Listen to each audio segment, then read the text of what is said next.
Okay, good morning class. आज हम लोग नया चैप्टर पढ़ने वाले हैं। हम लोग स्टार्ट कर रहे हैं अमलगमेशन से। ठीक है, न्यू टॉपिक है, एग्जाम में 100% इसके ऊपर क्वेश्चन आएगा और 14 मार्क्स का क्वेश्चन आता है। ठीक है, कंपलसरी हर एग्जाम में क्वेश्चन होता है इसका।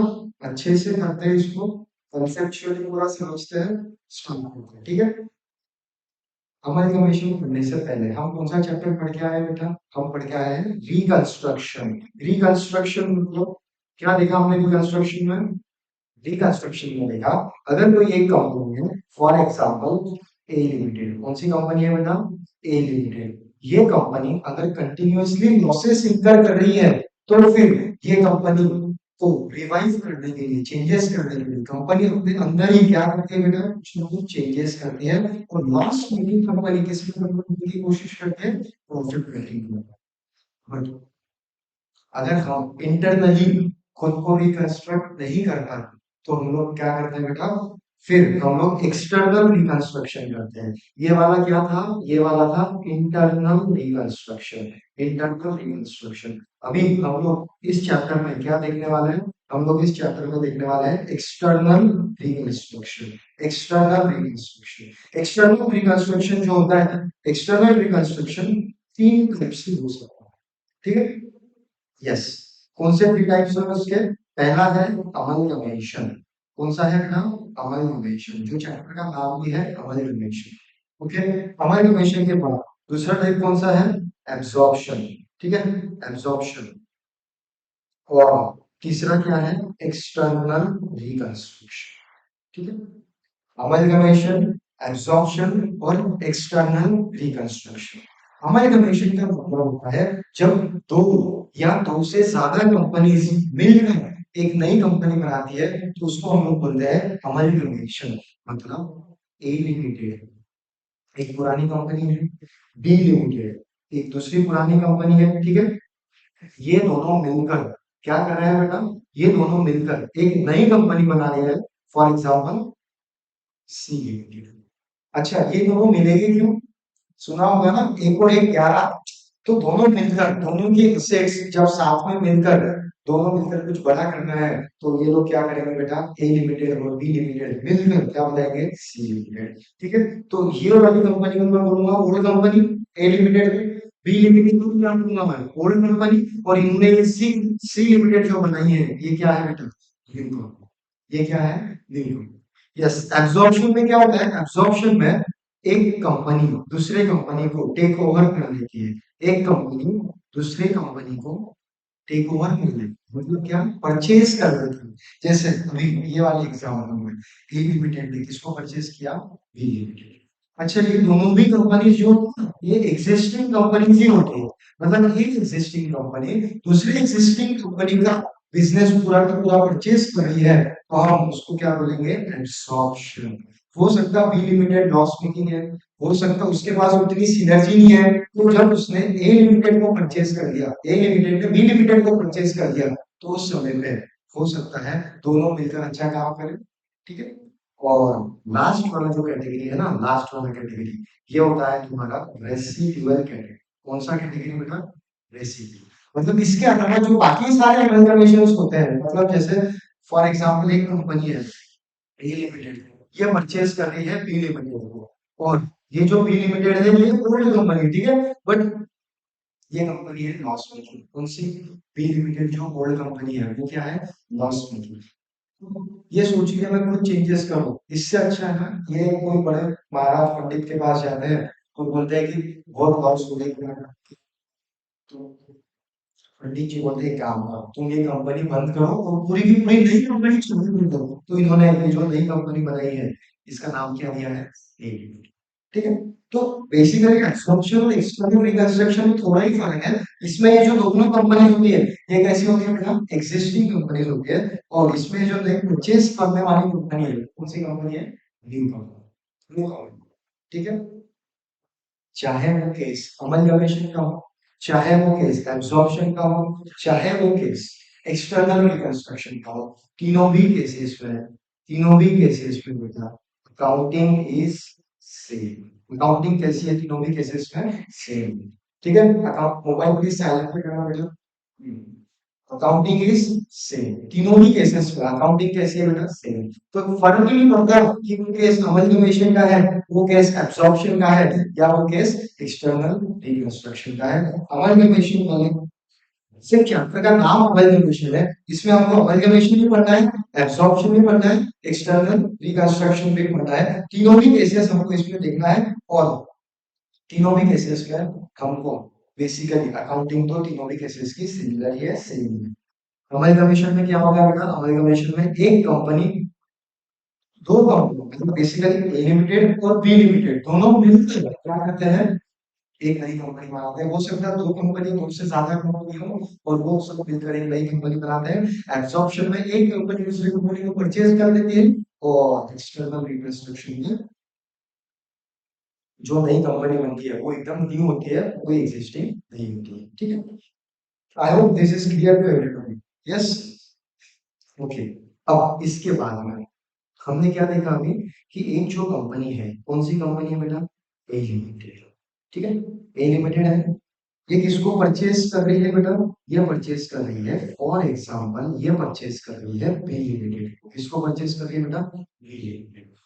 बी लिमिटेड के बिजनेस को परचेज कर रही है।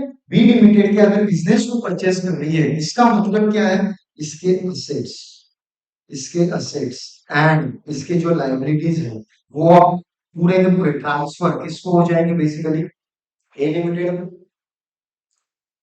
बी लिमिटेड के सारे एसेट्स, इधर जो जो for example furniture, building, machinery, जितने भी एसेट्स रहेंगे सारे एसेट्स किसको ट्रांसफर हो जाएंगे बेटा, ए लिमिटेड में। तो बी लिमिटेड के तो सारे एसेट्स जा रहे हैं, इसका मतलब ये जो बी लिमिटेड के जो शेयर होल्डर्स है ना बेटा, ये जो बी लिमिटेड के शेयर होल्डर्स है, ये ना बहुत दुखी है। क्यों दुखी है ये, क्यों दुखी है ये? क्योंकि इनके तो सारे एसेट्स जा रहे हैं। देखो बेटा बहुत दुखी है, ये रो रहा है, देखो आंखों में से आंसू निकल रहे हैं इनके। बोले हमारे एसेट्स चले गए, हमारे एसेट्स चले गए। बट ए लिमिटेड बोलती है, नो मत बेटा, रुक जा रुक जा, मैं इन असेट्स के बदले में मैं तुमको क्या दूंगा, मैं तुमको कंसिडरेशन दूंगा।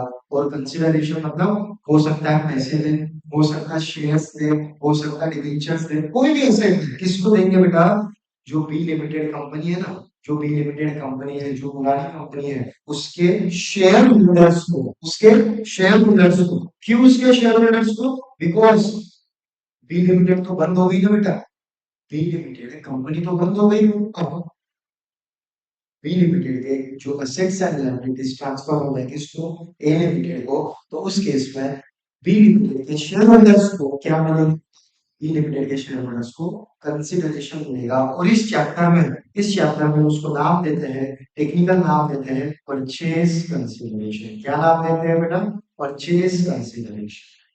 ठीक है, परचेज कंसिडरेशन। परचेज कंसिडरेशन का मतलब क्या है, आज की हमारी जो क्लास है पूरी की पूरी इसी में चली जाएगी, परचेज कंसिडरेशन को समझने में। Purchase consideration is the most important और most basic thing in this chapter. अगर ये ध्यान में रखना अच्छे से, तो तुम्हारे 3-4 मार्क्स को आगे बढ़ सीधे। अगर स्टेप मार्किंग में देखोगे तो परचेज कंसिडरेशन निकालने के 3 से 4 मार्क्स तो होती है। It's very important to know this purchase consideration. ठीक है, तो परचेज कंसिडरेशन को एक बार समझते हैं। परचेज कंसिडरेशन का सबसे पहले तो मीनिंग क्या है, what do you mean by purchase consideration. Purchase consideration मतलब वैल्यू, किस वैल्यू में तुमने जो दूसरा कंपनी दूसरा बिजनेस परचेज किया, किस वैल्यू में तुमने दूसरे कंपनी का बिजनेस परचेज किया, हम उसको क्या बोलेंगे बेटा, हम उसको बोलेंगे परचेज कंसिडरेशन। किस वैल्यू में तुमने सामने वाली कंपनी का बिजनेस परचेज किया, हम उसको बोलेंगे परचेज कंसिडरेशन। यस, अब ये परचेज कंसिडरेशन निकालने के बेसिकली पूरे चैप्टर में 2 तरीके हैं। ठीक है, there are 2 methods to find out purchase consideration. First method is net payment method. कौन सी है बेटा पहली मेथड, नेट पेमेंट मेथड। समझ में आ रहा है तो नेट पेमेंट मेथड। और दूसरी मेथड कौन सी है, बेसिकली नेट असेट्स मेथड। ठीक है, पहली मेथड है नेट पेमेंट मेथड, और दूसरी मेथड है नेट असेट्स मेथड। यस, ये समझने के लिए मैं एक एग्जांपल ले रहा हूँ। बेटा इधर आ जाओ प्लीज, बच्चों इधर आ जाओ, तुम भी आ जाओ। हाँ तुम भी, यस आ जाओ। ठीक है, अब फॉर एग्जांपल के लिए हाँ, क्या नाम है बेटा तुम्हारा? देवा। यस, देवा। अच्छा बेटा, थोड़ा सा इधर आ जाओ, कैमरा में दिख रहे हो? यस। मैंने क्या किया, ये सारे असेट्स पकड़ो, ये सारे असेट्स ये तुम्हारे पास आया हुए हैं, और ये सारे असेट्स मैं तुमसे परचेज किए। ठीक है, ठीक है। तुम मेरे को बेच रहे हो ये सब सामान। अच्छा, तुमने मेरे को सबसे पहले क्या बेचा था? वो बेचिए। तुम कितने की है? कितनी वैल्यू देखिए इधर, 200 रुपए। ठीक है, कितने की है? बेचो मेरे को 200 रुपए में बेचो। यस, ये वो खरीदने वाले कितने की करेगी? 200। ठीक है, उसके बाद ये क्या है? इन की बोतल। यस, कितने की है ये इन की बोतल? 100 रुपीज। ये 100 रुपीज में खरीदी हमने। और ये क्या है? रिमोट। ठीक है, ये रिमोट कितने का है? 200 रुपीज। ठीक है, तो टोटल कितने का हो गया? 80। कितने का हो गया? उसकी वो कितने की थी? 100 रुपए की। ये बोतल कितने की थी? 200। और ये 200। कितना है? 500। 500 रुपये हो गए। तो इसके बदले में ये मैंने असेट्स खरीद लिए, इसके बदले में मैं इनको क्या दूंगा बेटा? मैं इनको दूंगा पैसे। ठीक है, अब मैं इनको पैसे दे रहा हूँ, देखो ये पैसे हैं मेरे पास, 200 की नोट, 200 की नोट और 100 की नोट। ठीक है, मैं कितने पैसे दे रहा हूँ आपको? 500 रुपये। यस, जब मैं पैसे दे रहा हूँ तो तुम्हारे कुछ डिस्काउंट तो दो, मैंने इतना सारा सामान खरीदा तुमसे, कुछ डिस्काउंट तो दो। डिस्काउंट दोगे बेटा? हाँ, कितना डिस्काउंट दे रहे हो? 100 रुपए का डिस्काउंट दे रहा हूँ। वेरी गुड, 100 रुपए का डिस्काउंट दे रहा है। इसका मतलब मैं अब इसको कितना दे रहा हूँ? 200 की नोट पकड़ो, ये 200 की नोट पकड़ो। कितने रुपए दिए बेटा मैंने इसको? 400 रुपए। उसके बदले में मैंने क्या कर दिया उनसे? सेट्स। तो मेरे को बता दो, मैंने कितना पेमेंट किया इसको? कितना पेमेंट किया? 400 रुपए। यस।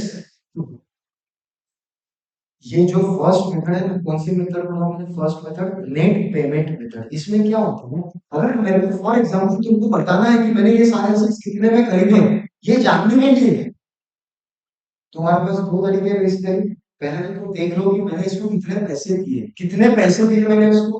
400। ठीक है, मैंने उसको कितने पैसे दिए? 400 रुपए। इसका मतलब मैंने ये assets कितने में खरीदे? 400 रुपए में। अरे, अभी मैं assets का एग्जांपल बता रहा हूँ बेटा। ऐसे ही मैं बिजनेस भी परचेस करूंगा, कुछ ना कुछ कंसिडरेशन तो दूंगा। ये जो कंसिडरेशन दूंगा, ये जो मैं पेमेंट कर रहा हूँ, इसको हम लोग अगर पेमेंट मेथड से निकाल रहे हैं तो हम उसको क्या बोलते हैं? Basically net payment. दूसरा तरीका क्या है बेटा? अगर ये तुमने देखा नहीं तो मैंने इसको कितने पैसे दिए, फिर दूसरा तरीका क्या है? तुम क्या करोगे? ये जो मैं सेल्स खरीद रहा हूँ, ये जो मैं सेल्स खरीद रहा हूँ, इसकी वैल्यू देखोगे। इसकी वैल्यू कितनी थी बेटा? 100 रुपए। इसकी वैल्यू कितनी थी? 200 रुपए। इसकी वैल्यू कितनी थी? 100 रुपए। तो मैं इसमें कितने के एसेट्स परचेज कर लिए? बेसिकली मैंने 500 रुपए के एसेट्स परचेज कर लिए। और मेरा कंसिडरेशन कौन सी मेथड से आया? असेट्स को कैलकुलेट करके। कैसे? असेट्स की वैल्यू को कैलकुलेट करके। तो इसको हम लोग क्या बोलते हैं? Basically net assets method. कौन सी मेथड बोलते हैं? Net assets method. तो फर्स्ट मेथड है बेटा कौन सी? Net payment. और दूसरी मेथड कौन सी है? Net assets. ठीक है। Yes, thank you so much, आप क्लास में। मैंने ये असेट्स को लेकर एग्जांपल बताया। यस, ऐसा ही बिजनेस परचेस जब करते हैं ना बेटा, तो कंसिडरेशन दो तरीके से निकल सकता है। एक तो मैंने कितना उसको पेमेंट किया, उस तरीके से। या फिर दूसरा तरीका क्या है? दूसरा तरीका है बेसिकली कि कितने असेट्स तुमने खरीद लिया ना, वो असेट्स की वैल्यू निकालना हो, तो हम लोग क्या कर सकते हैं बेटा? उसको हमारा परचेस कंसिडरेशन बना सकते हैं। ठीक है। अच्छा, तो ये जो नेट पेमेंट मेथड है ना, इसको हमेशा हमको क्या रखना है बेटा? फर्स्ट प्रेफरेंस पे रखना है। हमेशा net payment method first preference पे रहेगी, और net asset method second preference पे रहेगी। इसका मतलब क्या है सर? इसका मतलब है कि अगर क्वेश्चन में डेटा दिया हुआ है नेट पेमेंट का भी और नेट असेट्स का भी, तो पूछा नहीं कि किससे सॉल्व करना है, तो तुम किससे सॉल्व करोगे बेटा? हमेशा तुम किससे सॉल्व करोगे? हमेशा नेट पेमेंट मेथड, क्योंकि वो ज्यादा एक्यूरेटली आंसर देता है, ज्यादा अच्छा आंसर देता है। देखो, मैंने जो असेट्स परचेज किए थे, बदले में मैंने कितने पैसे ट्रांसफर किए थे? मैंने पैसे ट्रांसफर किए थे 400 रुपए। मैंने कितने पैसे ट्रांसफर किए थे? 400। और ये अगर मैंने 400 रुपीज ट्रांसफर करे, तो ये नेट पेमेंट मेथड से निकल गया था मेरा कि मैंने कितने का पेमेंट दिया। मैंने एक्चुअल में पेमेंट किया 400 रुपए का, बट मैंने असेट्स कितने के खरीद लिए? 500 के। और जब मैं असेट्स का कैलकुलेशन करते बैठा, तो फिर मेरा जो नेट असेट वाली मेथड से परचेस कंसीडरेशन कितना आ जाएगा बेटा? 500 रुपीज। तो ज्यादा बेटर कहाँ से आ रहा है, ज्यादा बेटर हमको पता चल रहा है नेट पेमेंट मेथड से। अच्छा, क्वेश्चन में अगर बोला है नेट पेमेंट से सॉल्व करो, किससे सॉल्व करोगे, नेट पेमेंट से। क्वेश्चन में अगर बोला है नेट एसेट से सॉल्व करो, तो किससे सॉल्व करोगे बेटा, नेट एसेट से। तो question will be very clear कि तुमको किससे सॉल्व करना है। अगर कुछ नहीं बोला है और डेटा भी इस तरीके से दिया है कि नेट पेमेंट से आंसर निकल सकता है, तो तुम आंसर किससे निकालोगे, नेट पेमेंट मेथड। ठीक है, हमने स्टार्टिंग में एक बार रिवाइज करते हैं पहले क्या क्या देखा। हमने देखा कि अमलगमेशन बेसिकली तीन टाइप से हो सकता है, एक तो अमलगमेशन, एक तो एब्जॉर्प्शन, या फिर एक्सटर्नल रिकंस्ट्रक्शन। एक्सटर्नल रिकंस्ट्रक्शन तो रेसिडुअल कैटेगरी है। फिर जो एब्जॉर्प्शन है उसमें क्या होता है, एक कंपनी दूसरे कंपनी को खरीद लेती है, ठीक है। और हमारे कन्वर्शन में दो या उससे ज्यादा कंपनीज क्या करते हैं बेटा, एक नई कंपनी फॉर्म करते हैं, उसको बोलते हैं कन्वर्शन। तीनों प्रोसेस में एक कॉमन चीज है, क्या कॉमन चीज है, कि जो पुरानी कंपनी है ना, जो पुरानी कंपनी है बेटा, ये जो ओल्ड कंपनीज थी ये सब क्या हो रही थी, बंद हो रही थी। यहाँ पे ये बी लिमिटेड भी क्या हो रही थी, बंद हो रही थी। यहाँ पे ये एक्सटर्नल रिकंस्ट्रक्शन में भी जो पुरानी कंपनी थी ये क्या हो रही थी बेटा, बंद हो रही थी। मतलब तीनों भी केसेस में old company is close down and new companies, ठीक है, न्यू कंपनीज पुरानी कंपनी बंद हो जाती, ठीक है, क्लियर है। अच्छा, ये जो हमने देखा अभी ओल्ड कंपनी और न्यू कंपनी, इसमें और भी नाम है कुछ। ओल्ड कंपनी को बोलते हैं, ओल्ड कंपनी को बोलते हैं बेटा वेंडर कंपनी। क्या बोलते हैं, वेंडर कंपनी। या फिर इसके असेट्स ट्रांसफर हो रहे हैं तो हम इसको क्या बोलेंगे, ट्रांसफरर कंपनी। क्या बोलेंगे बेटा, ट्रांसफरर कंपनी। अच्छा, जो न्यू कंपनी है हम उसको क्या बोलेंगे, हम उसको बोलेंगे ट्रांसफरी। क्या बोलेंगे बेटा, ट्रांसफरी कंपनी, ठीक है। ओल्ड कंपनी के क्या क्या नाम है, क्वेश्चन में ऐसा दिया रहेगा ना तो कंफ्यूज नहीं होना। ओल्ड कंपनी के क्या क्या नाम है, ओल्ड कंपनी का नाम है ट्रांसफर कंपनी। ओल्ड कंपनी का नाम है वेंडर।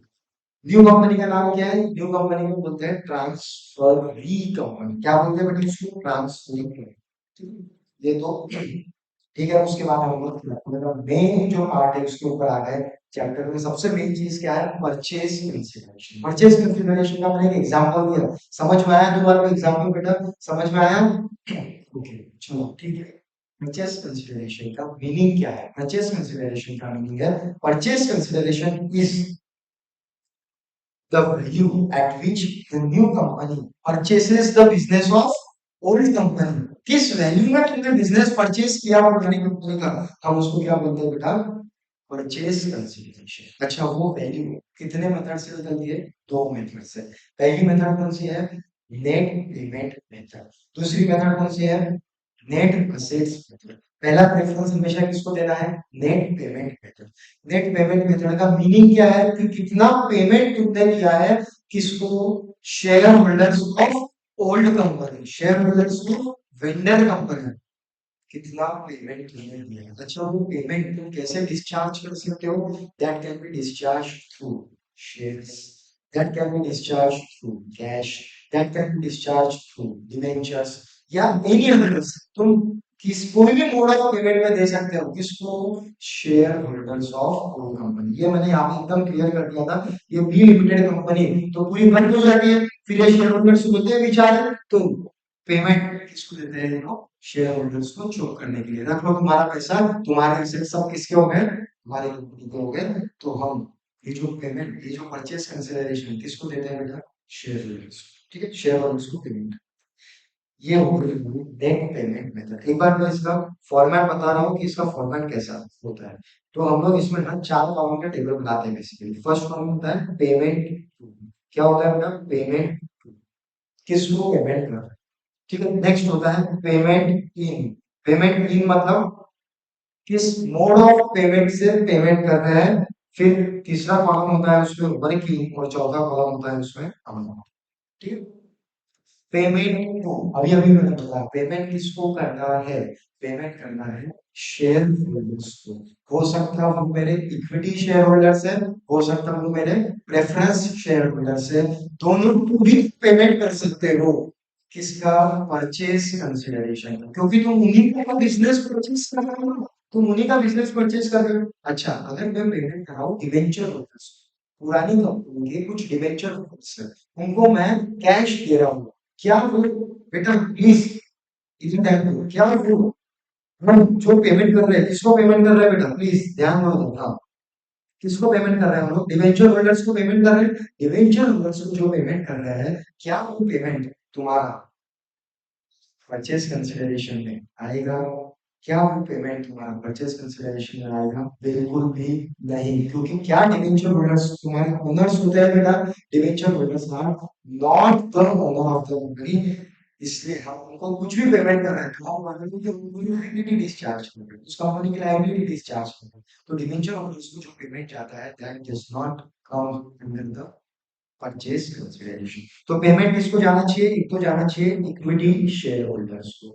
या फिर किसको जाना चाहिए बेटा प्रेफरेंस शेयर होल्डर्स को दोनों में से किसी को भी अगर गया है तो वो किस में जाएगा तुम्हारा परचेज कंसिडरेशन में जाएगा यस जब पेमेंट किस मोड में करना है कोई भी मोड में कर सकते हैं तुम कैश दे सकते हो उनको और क्या दे सकते हो शेयर्स दे सकते हैं और क्या दे सकते हैं डिबेंचर्स दे सकते हैं क्या दे रहे हैं वो मैटर नहीं करता है क्या मैटर करता है किसको हम पेमेंट कर रहे हैं पेमेंट किसको जाना चाहिए बेटा equity share holders and preference share holders किसको पेमेंट जाना चाहिए इक्विटी शेयर होल्डर्स और प्रेफरेंस शेयर होल्डर्स को या फिर एनी अदर्स यस कोई भी मोड ऑफ पेमेंट में तुम कर सकते हो डिस्चार्ज परचेज कंसीडरेशन सिर्फ ध्यान रखना कि पेमेंट किसको जा रहा है equity share holders and preference share holders यहाँ पे वर्किंग लिख लेना यहाँ पे अमाउंट लिख लेना अमाउंट लिखने के बाद ये तुम्हारा टोटल परचेज कंसीडरेशन आ जाएगा ठीक है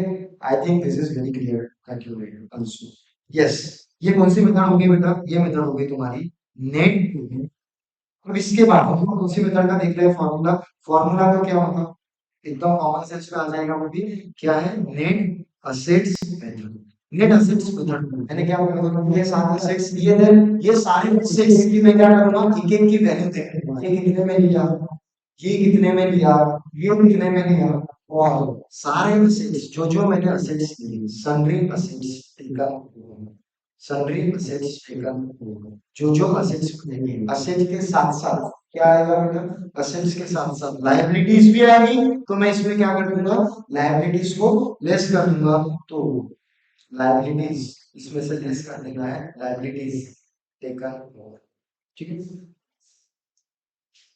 ये जो असेट्स में से लायबिलिटी लेस करके मेरा क्या आ जाएगा बेसिकली यहाँ पे परचेज कंसिडरेशन क्या आ जाएगा परचेज कंसिडरेशन यस तो इसका फॉर्मूला क्या है sundry assets taken over less sundry liabilities तो क्या आ जाएगा बेटा परचेज कंसिडरेशन आ जाएगा ठीक है सर ये जो मैं असेट्स ले रहा हूँ क्या जरूरी है पुरानी कंपनी के सारे एसेट्स लूंगा क्या जरूरी है मैं पुरानी कंपनी के सारे एसेट्स लूंगा ऐसा जरूरी नहीं है जो जो एसेट्स तुमने लिए वो एसेट्स की वैल्यू लेता है जो जो एसेट्स तुमने लिए वो एसेट्स की वैल्यू लेता है सारे एसेट्स की वैल्यू लेने की जरूरत है क्या नहीं कुछ ऐसे एसेट्स हो सकते हैं ना जो एकदम खराब हो गए ठीक है मैं उनको मेरे नए बिजनेस में लाना ही नहीं है उसको इसलिए मैं उसको वहीं पे छोड़ के ला रहा हूँ वो मेरे परचेज कंसिडरेशन में नहीं आएंगे अच्छा ओके फिर जो liabilities same goes with liabilities liabilities में भी जो जो लायबिलिटीज मैंने ली वही लायबिलिटीज इसमें आ जाएगी वो तुम्हारे परचेज कंसिडरेशन में आ जाएगी असेट में से लेस कर देगा क्या लायबिलिटीज तुम्हारा क्या आ जाएगा बेसिकली परचेज कंसिडरेशन आ जाएगी ठीक है परचेज कंसिडरेशन ओके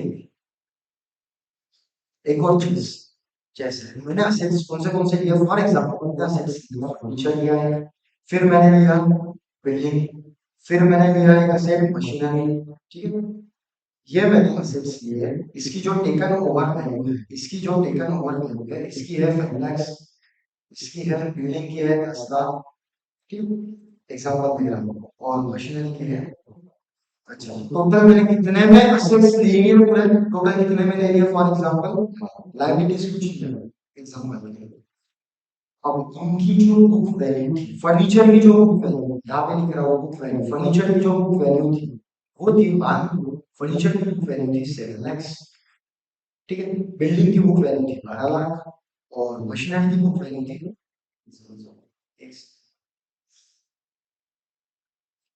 मशीनरी की बुक वैल्यू थी 2.5 लाख मतलब मैंने कितने के असेट्स, कितनी बुक वैल्यू के असेट्स लिए मैं कैलकुलेट कर रहा हूँ प्लीज, कितने की बुक वैल्यू के मैंने असेट्स लिए हैं।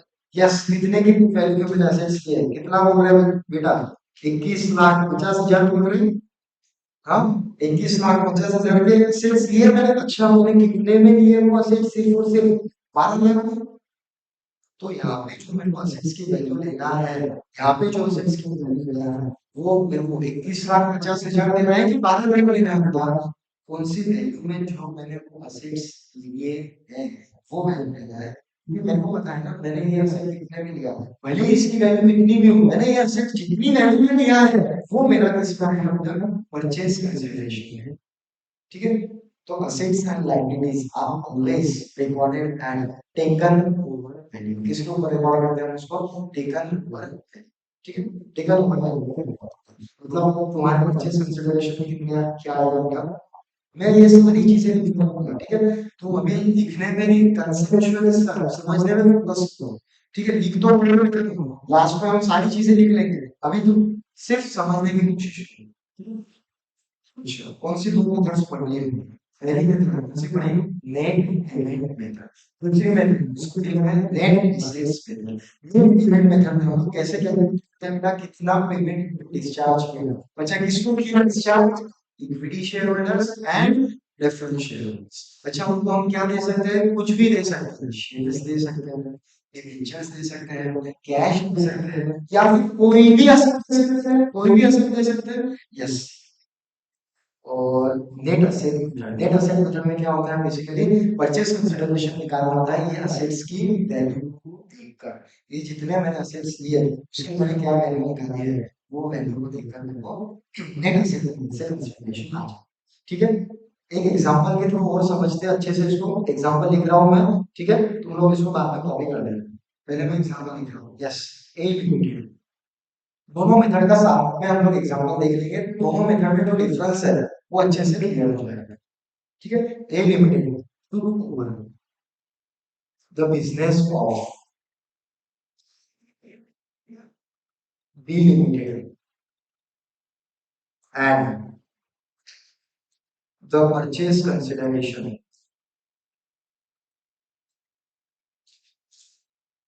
was calculated as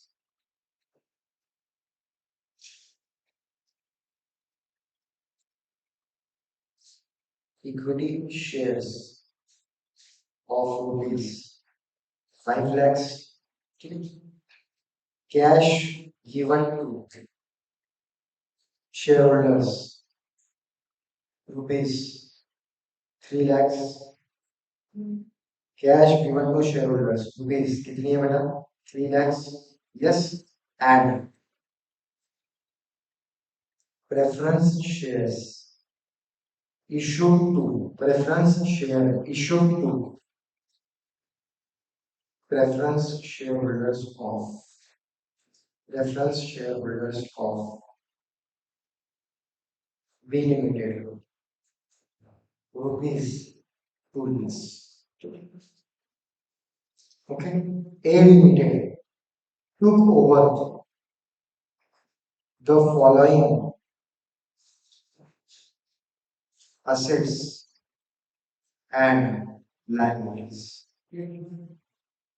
क्या क्या असेट्स एंड लायबिलिटीज लिए उन्होंने? फर्नीचर लिया है उन्होंने, फर्नीचर लिया है फॉर एग्जांपल 3 लाख का। ठीक है, फर्नीचर लिया है 3 लाख का। बिल्डिंग लिया है उन्होंने, बिल्डिंग ली है फॉर एग्जांपल 4 लाख की।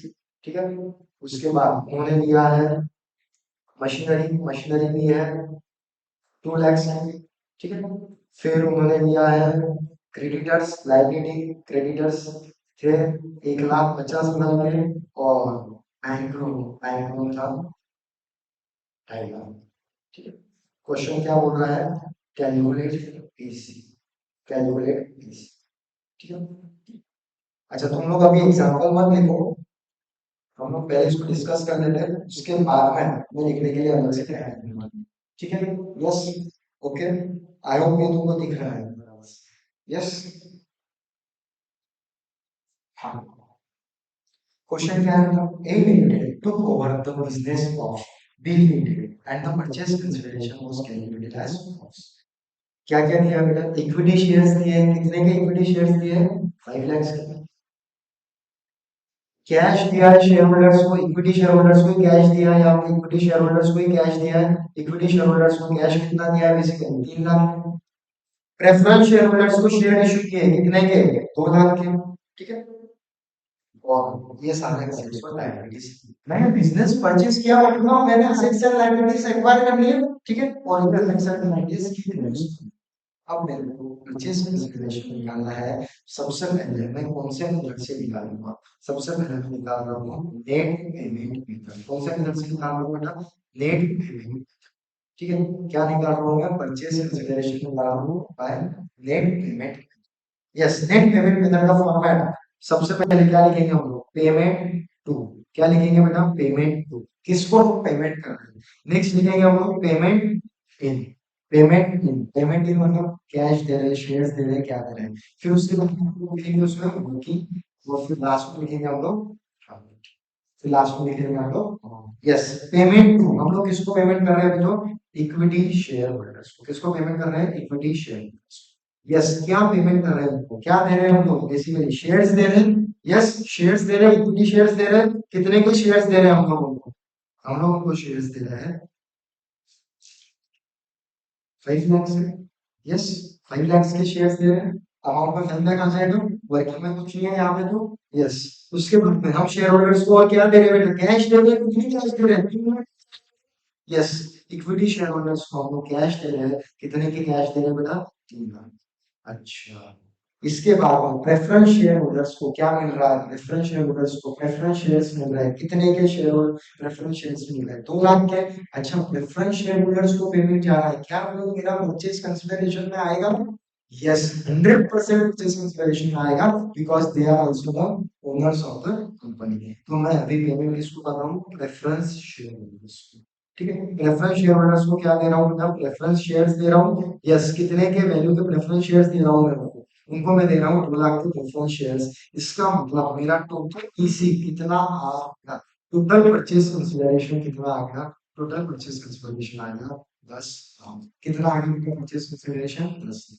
अच्छा, क्वेश्चन में भी बिल्कुल डेटा दिया है। Cash given to debenture holders. Cash given to debenture holders 3 lakhs। मेरे को बताना, क्या वो मेरे परचेज कंसिडरेशन में आता था? क्या वो मेरे परचेज कंसिडरेशन में आता था बेटा? बिल्कुल भी नहीं, बिकॉज क्या मैटर करता है? पेमेंट किसको दे रहा है? किसको दे रहा है पेमेंट? डिवेंचर होल्डर्स को। तो डिवेंचर होल्डर्स को जो पेमेंट दे रहा है वो परचेज कंसिडरेशन में नहीं आता है। हम लोग सिर्फ किसका देखते हैं? Equity share holders and preference share holders. Yes, total PC कितना आ गया? टोटल पीसी आ गया 10 लाख। ठीक। अब हम लोग कौन से मेथड से कैलकुलेट करेंगे बेटा इसको? Net assets method. कौन से मेथड से कैलकुलेट करेंगे हम लोग? Net assets method. Net assets method का फॉर्मूला क्या था? जितने असेट्स लिए माइनस जितनी लायबिलिटीज थी। अच्छा, उनसे वैल्यू में लेना है। क्वेश्चन में की वैल्यू नहीं है, दिए हुए मतलब ही, बट तुमको उनसे वैल्यू में लेना है बेटा उसको। Taken over. Yes, taken over. Very good, excellent. Salary assets, कौन से असेट्स लिए हैं? कौन से असेट्स लिए हैं? सबसे पहले मैंने लिया है, आवाज नहीं आ रही बेटा, कौन सा असेट लिया है सबसे पहले मैंने? फर्नीचर। यस, फर्नीचर लिया है। फर्नीचर कितने का लिया है मैंने? 3 लाख। यस, मेरे को प्लीज अमाउंट्स के साथ हेल्प करो तुम लोग। फर्नीचर कितने का लिया है? 3 लाख। उसके बाद बिल्डिंग कितने की ली है मैंने? बिल्डिंग ली है मैंने 4 लाख। यस, बिल्डिंग ली है मैंने 4 लाख। उसके बाद मैंने मशीनरी ली है। मशीनरी कितने की ली है बेटा? मशीनरी ली है 2 लाख। यस, ये मेरे क्या हो गए सारे के सारे असेट्स। उसके बाद उस, उसके बाद मैंने लाइबिलिटीज भी लिए कुछ। लाइबिलिटीज कितने के लिए? यस, लेस करूंगा इसमें से मैं। लाइबिलिटीज, लाइबिलिटीज कितने के लिए मैंने? लाइबिलिटीज में क्या क्या है? क्रेडिटर्स और bank loan. Creditors 1.5 lakh. Yes, creditors 1.5 lakh. और बैंक लोन कितना है बेटा? बैंक लोन है, बैंक लोन है। कुछ डाउट देगा बेटा? तुम लोग कुछ बात कर रहे थे आपस में, कुछ डाउट है? Yes, thank you.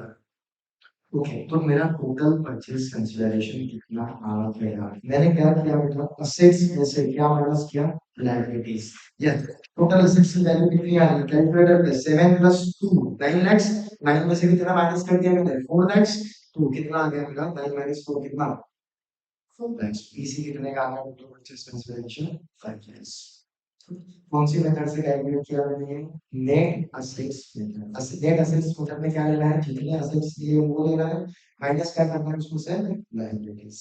तो मेरा क्या आ जाएगा बेटा टोटल परचेज कंसीडरेशन क्या आ जाएगा टोटल परचेज कंसीडरेशन। यस ये दोनों भी मेथड्स और ये एग्जांपल इनको लिखने का टाइम होगा उसमें तो प्लीज ये सारे एग्जांपल्स को जो हमने स्टार्टिंग में जो बेसिक्स लिखा है format net payment method net assets method उसके मैंने अमोलगामेशन के 3 टाइप्स वो सारी चीजें लिखी है ना। यस ठीक है ये एग्जांपल समझ में आया। इसके बाद हम एक लास्ट एग्जांपल देख रहे हैं फिर आज तो लोगों का प्रैक्टिकल है तो मैं थोड़ा सा जल्दी छोड़ रहा हूँ क्लास। हम लोग बाकी की क्लास कल कंटिन्यू करेंगे ठीक है। Yes last example please last example yes example number 2 ठीक है। ए लिमिटेड टुक ओवर हाँ बीकॉम का है ना प्रैक्टिकल यस बरोबर राइट। कितने बजे होता है तुम्हारा प्रैक्टिकल है ना हमारे पास 10-15 मिनट है ना। यस ठीक है okay. A limited took over the business of B limited on the following terms on the following terms ठीक है।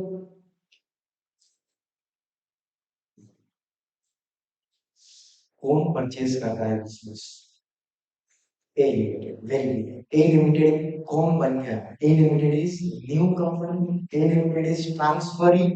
अच्छा, किसका बिजनेस परचेज कर रहे हैं बेटा? B Limited तो B Limited कौन हो गया? ओल्ड कंपनी या फिर ट्रांसफर कंपनी ठीक है। परचेज कंसिडरेशन किसको देंगे हम? बी के शेयर होल्डर्स को। बी को नहीं देंगे बी तो कंपनी में चल भाई हम किसको देंगे बेटा बी के शेयर होल्डर्स जो शेयर होल्डर्स ग्रुप में होंगे हम उनको बोलेंगे चुप हो जाओ बेटा हम तुमको पैसा दे रहे हैं टेंशन मत लो। यस अभी हम लोग सबसे पहले उनको इशू कर रहे हैं टू इक्विटी शेयर्स। क्या इशू कर रहे हैं बेटा टू इक्विटी। एक सेकंड मेरे को क्वेश्चन लिखने दो फिर तुम उसको बाद में कॉपी करना। Two equity shares for every 5 shares held in B Limited ठीक है। 5 preference shares for every 6 shares held in 6 shares held in B Limited ठीक है। 5 preference shares for every 6 shares held in B Limited and rupees 10 per share in cash to equity shareholders ठीक है। B Limited has 50,000 equity shares, 50,000 equity shares, and 1 lakh preference shares.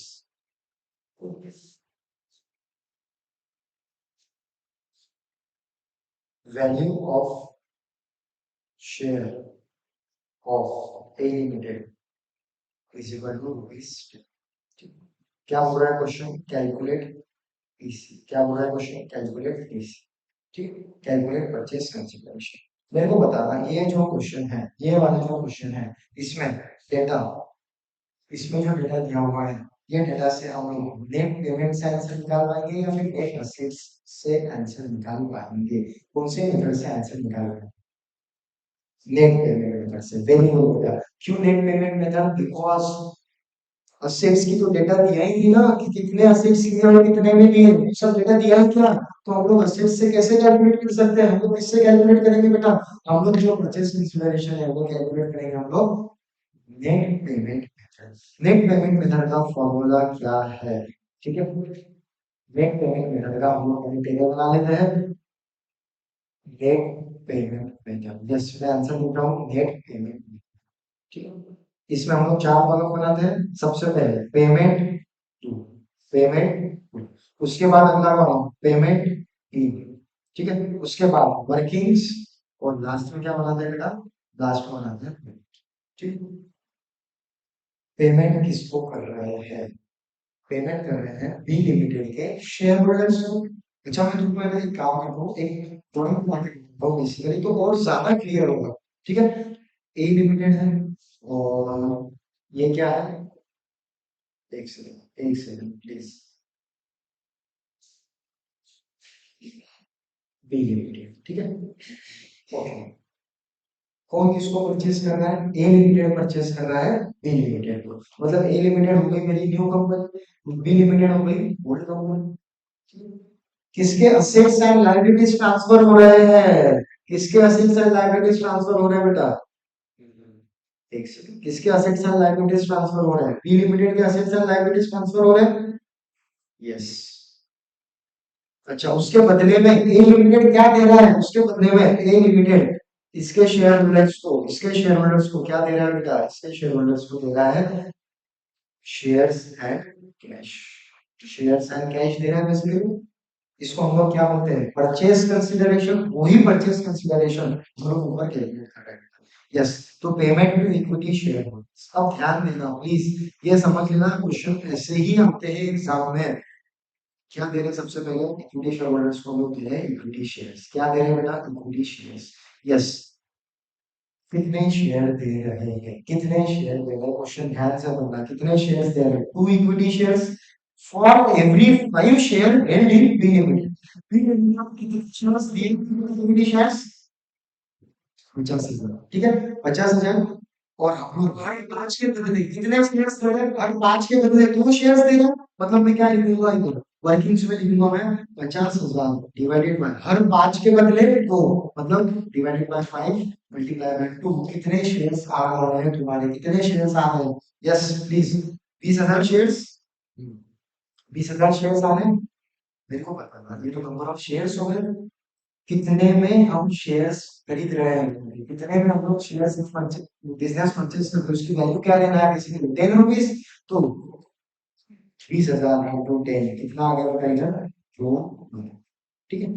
Equity share holders को equity shares कितने के देंगे हम लोग, 2 भाग। मैंने ये जो 10 रुपए दिए हैं ये किसके शेयर की वैल्यू है बता, ए लिमिटेड के शेयर की वैल्यू है या फिर बी लिमिटेड के शेयर की वैल्यू है, जो 10 रुपए है किसके शेयर की वैल्यू है, वो है ए लिमिटेड की। किसके शेयर की वैल्यू है बेटा, ए लिमिटेड, क्योंकि मैं तो मेरे शेयर्स ट्रांसफर करूंगा ना बेटा उनके शेयर होल्डर्स को, तो मेरे शेयर की ही वैल्यू देखना पड़ेगा। बी लिमिटेड के शेयर्स की वैल्यू देखूंगा क्या मैं, बिल्कुल भी नहीं, मैं किसके शेयर्स की वैल्यू देखूंगा बेटा, ए लिमिटेड के शेयर होल्डर्स की, ए लिमिटेड के कंपनी की। यस, तो उस केस में मेरी जो वैल्यू थी वो वैल्यू कितनी थी, रुपीज 10 पर शेयर। इसलिए मेरा परचेज कंसिडरेशन इक्विटी शेयर्स कितने का आधा, बेसिकली 2 लाख, कितने का आधा होगा, 2 लाख। उसके बाद नेक्स्ट अगला पढ़ते हैं, ये समझ में आ रहा है, हर 5 के बदले कितने शेयर्स दे रहा हूं बेटा, 2 shares. Yes, next 5 preference shares for every 6 shares held in B limited. अच्छा ये किसको दे रहे हैं, यहाँ पे ऐड कर देगा, यहाँ पे दे रहे हैं हम लोग इसको 2 प्रेफरेंस शेयर्स, किसको बेटा, 2 प्रेफरेंस शेयर्स। ठीक है, प्रेफरेंस शेयर होल्डर्स के पास कितने शेयर्स है, 1 लाख। कितने शेयर्स है उसके पास, 1 लाख। 1 लाख रुपए के नहीं, number of shares, number of shares कितने हैं उसके पास, 1 लाख। अच्छा, अब उनको मैं हर 6 के बदले कितने शेयर्स दे रहा हूँ, 5। हर 6 के बदले 5 शेयर्स दे रहा हूँ। एक सेकंड, पहले पेमेंट टू, यहाँ पे क्या लिखूंगा, payment to preference share holders, और उनको हम क्या दे रहे हैं, प्रेफरेंस शेयर्स ही दे रहे हैं। ठीक है, प्रेफरेंस शेयर्स ही दे रहे हैं। कितने प्रेफरेंस शेयर्स दे रहे हैं, हर 6 के बदले 5, हर 6 के बदले 5 मतलब 1 lakh divided by 6 multiply by 5, कितने शेयर्स आ रहे हैं बेटा, प्लीज कितने शेयर्स आ रहे हैं, 83,333। ठीक है, 83,333। यस, अब ये जो 83,333 है, यहाँ पे इक्विटी शेयर्स की वैल्यू ऐड करना क्वेश्चन में मैं लिख रहा हूँ, value of equity share of A limited कितनी है, रुपीज शेयर, और value of preference share, preference shares की वैल्यू लगेगी ना अपने, preference shares of A limited is rupees 100। Preference share की वैल्यू कितनी है उसकी, 100। ओके, तो 83,333 इंटू कितना करना पड़ेगा बेटा, बेसिकली 100, तो कितने के मैं उनको प्रेफरेंस शेयर्स दे रहा हूँ, 83,330, 83,33,000। ठीक है, 83,33,000। ओके, प्रेफरेंस शेयर्स को इतना पेमेंट कर दूंगा मैं, प्रेफरेंस शेयर्स को इतना पेमेंट कर दूंगा। इसके बाद और क्या दिया है क्वेश्चन में, रुपीज टेन पर share in cash to equity share holders. Equity share holders को कितनी कैश देना है, 10 रुपए पर शेयर। इक्विटी शेयर्स कितने थे, इक्विटी शेयर्स 50,000। यस, पेमेंट वापिस equity share holders, payment equity share holders. ठीक है, क्या दे रहा हूँ इस बार मैं उनको, कैश दे रहा हूँ। यस, कितने कैश दे रहा हूँ, 10 रुपए पर शेयर। ठीक है, तो 50,000 इंटू 10 कितना आ जाएगा, 5 कितना आ जाएगा, 5 लाख। टोटल पीसी कितना आ रहा है, मुझे कैलकुलेट करके बताओ, टोटल पीसी कितना आ रहा है।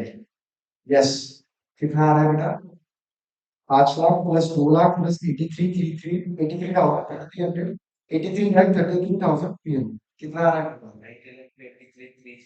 90 लाख 33,333 ठीक है। यस, 90 लाख 33,333 ओके, 90,33,300 का टोटल परचेज कंसिडरेशन। मतलब मैं ये जो ओल्ड कंपनी है ना, इनके शेयर होल्डर्स को क्या दे रहा हूँ, इक्विटी शेयर होल्डर्स को इक्विटी शेयर्स। किस रेशियो में दे रहा हूँ, एक्सचेंज रेशियो दिया है, किस रेशियो में दे रहा हूँ, हर 5 के बदले। इक्विटी शेयर्स को कैश भी दे रहा हूँ, इक्विटी शेयर्स कितने हैं, 50,000, हर शेयर के बदले 10 रुपए कैश, तो 5 लाख रुपए का वो हो गया। और प्रेफरेंस शेयर होल्डर्स को क्या दे रहा हूँ बेटा, प्रेफरेंस शेयर सी दे रहा हूँ, कितने, हर 6 के बदले, सॉरी हर 6 के बदले 5। तो मेरा टोटल परचेज कंसिडरेशन कितना आ गया, 90,33,300। ठीक है, 90,33,300। ओके, ये जो मैंने शेयर्स दिए सर, ये क्या हमेशा फेस वैल्यू पर ही लेना है क्या, रुपीज 10 और रुपीज 100? नहीं, क्वेश्चन में जो शेयर की वैल्यू दी रहेगी, हो सकता फेस वैल्यू, हो सकता मार्केट वैल्यू, हो सकता इंट्रिंसिक वैल्यू, जो भी वैल्यू तुमको दी रहेगी वो वैल्यू को शेयर की, पर शेयर की वैल्यू लेना है। ठीक है, ओके। हम लोग क्वेश्चंस करेंगे, ये तो मैंने एग्जांपल दिया, यहाँ से सिर्फ तुमको एक बेसिक आइडिया देने के लिए भी। परचेस कंसिडरेशन निकालते कैसे हैं, नेट पेमेंट मेथड से भी और नेट असेट्स मेथड से। हम जब मॉडल के इलस्ट्रेशंस करेंगे, मॉडल के क्वेश्चंस करेंगे, प्रैक्टिकल क्वेश्चंस करेंगे, आरटीपी एमटीपी जब हम सॉल्व करेंगे, एक एक क्वेश्चन लिख के करेंगे बेटा इसका, क्योंकि एग्जाम में ये 100% आता है। तो जब हम लोग ये क्वेश्चन सॉल्व करेंगे तो थोड़ी सी और आइडिया क्लियर हो जाएगी कि ये पर शेयर वैल्यू कौन सी लेते हैं और एक्सचेंज रेशियो का यूज कैसे करते हैं, ये सारी चीजें क्लियर हो जाएगी। एक कंसेप्ट समझ में आया कि इक्विटी शेयर होल्डर्स और preference share holders, they are the owners, और उनको जो पेमेंट करते हैं वही किसमें आता है, परचेज कंसिडरेशन में। दो मेथड्स है, एक मेथड में से नेट पेमेंट और दूसरी मेथड में से नेट असेट्स। ज्यादातर क्वेश्चंस मॉडल में किसके हैं, नेट पेमेंट तो यही है। नेट असेट्स मेथड के एक दो क्वेश्चंस है, आईटीपी में एक आधा क्वेश्चन है, वो हम लोग सॉल्व कर देंगे। छोड़ना कुछ भी नहीं है, 100% कवरेज करेंगे, बिकॉज चैप्टर इंपॉर्टेंट है, हमेशा एग्जाम में करते हैं। एक बार वो क्वेश्चंस और सारी मैंने जो ऊपर का क्वेश्चन का बेसिक नोट्स में लिखवा रहा हूँ तुमको, ये प्लीज लिखकर ही घर पर जाना है, ठीक है। तो दोनों निकालो, हेडिंग डालो, चैप्टर का नाम डालो, वन डोनेशन, मैं लिखवा रहा हूँ तुमको, ठीक है। यस।